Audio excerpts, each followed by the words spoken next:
tady dneska a chceme vám ukázat, jak se má s kočkou něco dělat.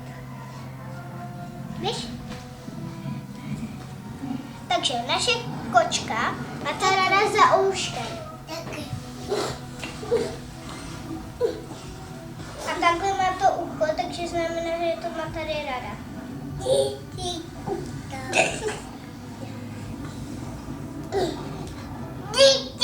Teraz tu se hraje. Ahoj.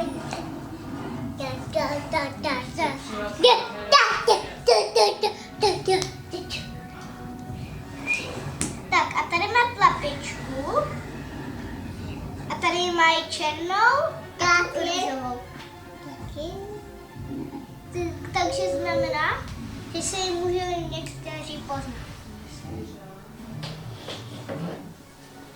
A když vám ta kočka přijde zvenku, tak se musíte pořádně o ní starat.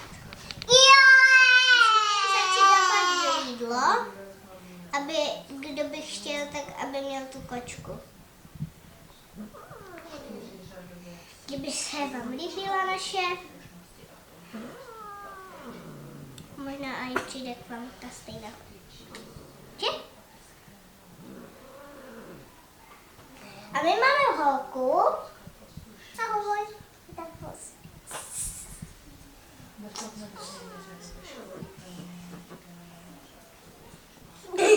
A ještě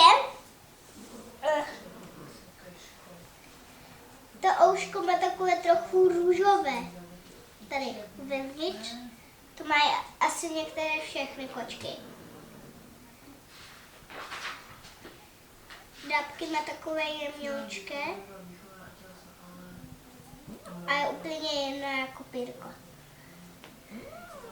Máme ještě koťátko a má nějak 5 měsíců nebo 4 a je moc hodná. Myslím, že už nechce tady být se mnou. Že je potřeba brát už to. Běž. Tak nashledanou.